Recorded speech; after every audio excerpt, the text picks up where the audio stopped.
So, how y'all doing? What's your name? James? What's your son? Julian. Eddie. Julian? Yes, sir. So, do you understand what your nationality is? Yeah, yeah. Do you understand what your nationality is?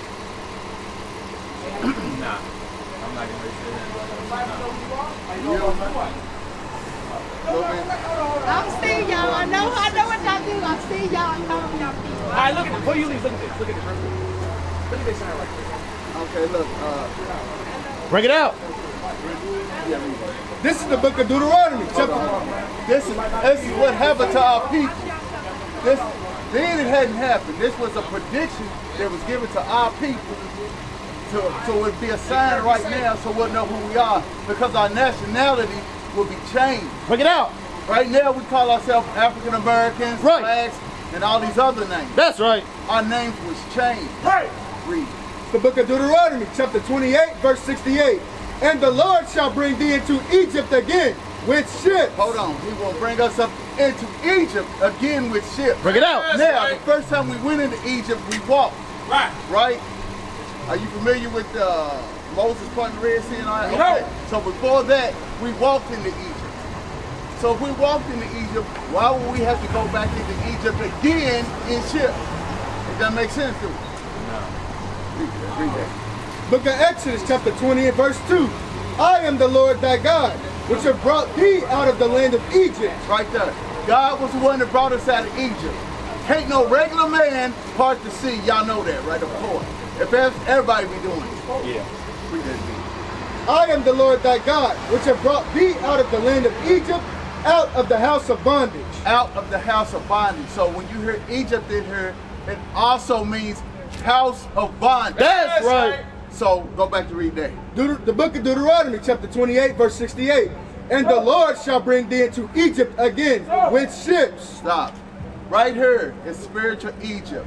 The obelisk that was over in Egypt. That's right. This takes on a lot of Egypt's ways. Right. Right here, the technology, all that. They get most of it from Egypt. This is spiritual Egypt. That's right.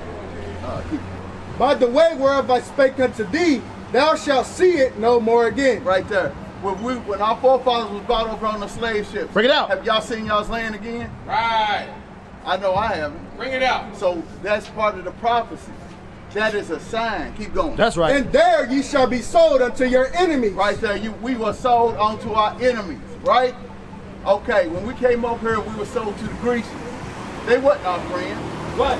Would you put your friend in slavery? Yeah. Would you put your friend in slavery? Right. That's what I'm saying. Y'all wouldn't do it. Y'all wouldn't even do it. Some people think the white people are our family. Bring it Right. out. Would you do that to a family member? So it's clear cut that the Bible says they are enemies. That's right. It's clear cut. Keep going. They shall be sold unto your enemies for bondmen and bondwomen. Right there, bond men and bond women. When we came over here and we were sold to the Grecians, we was enslaved. We was doing work. We wasn't getting paid for it. They trying to get reparations now from slavery. It's not going to work because our tax monies was paying reparations to the slave holders. Why are they going to? They are the people that oppressed us. Why are they going to let us get on top? They not. If we're going to get on top, we're going to have to do it. Right. There's no way around it. We're going That's to come right. back to God, and we're going to do that. Finish that. And no man shall buy you. No man shall buy us.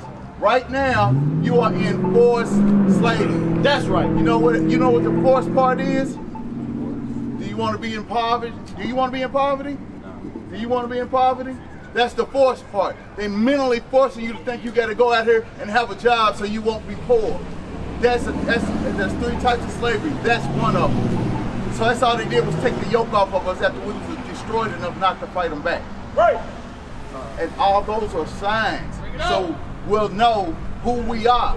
But in order for us to know who we are, we got to read the Bible. You got to come out of the Christian church because they only give you certain scriptures, so you'll never figure it out. Only certain scriptures. All right. Book of Deuteronomy, chapter 28, verse 48. Therefore shalt thou serve thine enemies, which the Lord shall send against thee in hunger. Hold on, and hunger. So our enemies we have to serve in hunger. When you go to work, are you working for an Israelite? I know you're not. Don't worry about it. Where you work at? Hospital. No. Okay, so you saying a man with fringes and our skin color is the owner of that hospital. So you're going to work for your enemy. You go to work for your enemy too, right? Who you go to work for? You have a non-profit? Who do you have to pay tribute to? Show not your brother. Who do you have to pay tribute to? Tribute is taxes. So who do you have to pay them taxes to, or else they'll come to stop you from your business? Your enemy. Yeah, the white man. You go ahead and say it's the white man, your enemy. Which the Lord shall send against thee in hunger, and in thirst, and in nakedness, and in want of all things. And in want of all things. You had to get a business license. Who did you go to? Did you go to your brother and get it? No. You had to go to your enemy and get it. What they doing is they giving you just a little bit of freedom so you'll feel like you're not enslaved. But it's still the same thing, the same force in it. So do you understand now that these curses are to show us who we are? Even though they try to give us the illusion to keep us in the matrix and not let us know who we are. What is a nation? Nation is family. Nation is community. Nation is men leading by example. Nation is women's support. Nation is children with role models. Nation is unity. Nation is